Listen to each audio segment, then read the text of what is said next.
সরকারের ভেতরে যদি পিলখানা হত্যাকাণ্ড এবং এর ফলে যে বেইনসাফি জুলুম বিডিআর সদস্যদের এবং তাদের পরিবারের সাথে হয়েছে, তার যদি কোনো ন্যায় বিচারের কোনো ইঙ্গিত না পাই, তবে আমাদের এই অবস্থান কর্মসূচি শুধু এইখানে হবে না, আমরা শাহবাগ ব্লকেট করব। যে সকল বিডিআর সদস্য বিনা দোষে শাস্তি পেয়েছেন তাদের শাস্তি মওকুফ এবং রাষ্ট্রীয়ভাবে পুনর্বাসনের দাবিতে আমরা 9 সদস্যের একটি প্রতিনিধি দল প্রধান উপদেষ্টার বাসভবন বরাবর আমরা যাই। প্রধান উপদেষ্টা উপস্থিত না থাকায় তার সাথে আমাদের সরাসরি কোনো কথা হয়নি। প্রধান উপদেষ্টার পক্ষ থেকে যিনি এসেছিলেন তার কাছ থেকে আশানুরূপ কোনো আশ্বাস আমরা পাইনি। তিনি বলেছেন এই পিলখানা হত্যাকাণ্ডের বিষয়টি প্রধান উপদেষ্টা অবগত আছেন, কিন্তু প্রধান উপদেষ্টার পক্ষ থেকে কোনো প্রকারের কোনো আশ্বাস তিনি আমাদেরকে দিতে পারেননি।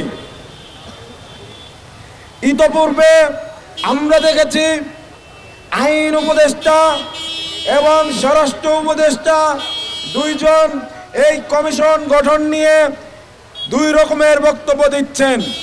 কোটি কোটি মানুষের ভালোবাসায় ফ্রিজ, টিভি এবং এসিতে দেশের 1 নম্বর ব্র্যান্ড ওয়ালটন।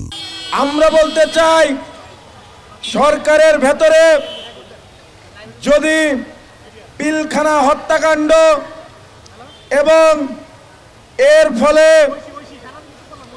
যে বেইনসাফি জুলুম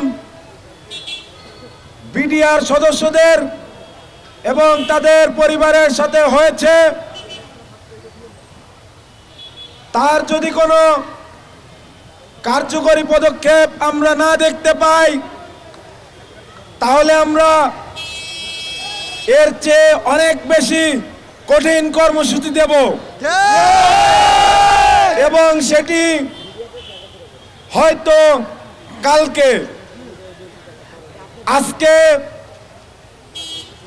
আপনারা শান্তিপূর্ণভাবে এইখানে অবস্থান নিয়েছেন, জনদুর্ভোগ বিবেচনা করে আমি আপনাদের অনুরোধ করব কেন্দ্রীয় শহীদ মিনারে অবস্থান নেওয়ার জন্য। ধন্যবাদ। কিন্তু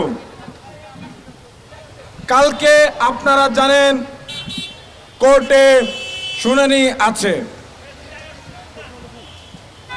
যদি সেইখানে আমরা ন্যায় বিচারের কোনো ইঙ্গিত না পাই, তবে আমাদের এই অবস্থান কর্মসূচি শুধু এইখানে হবে না, আমরা শাহবাগ ব্লকেট করব। ততক্ষণ পর্যন্ত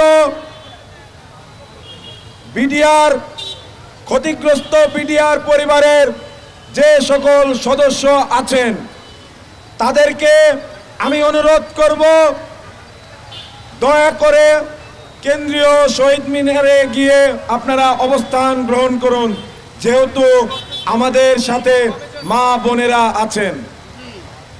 ধন্যবাদ সকলকে।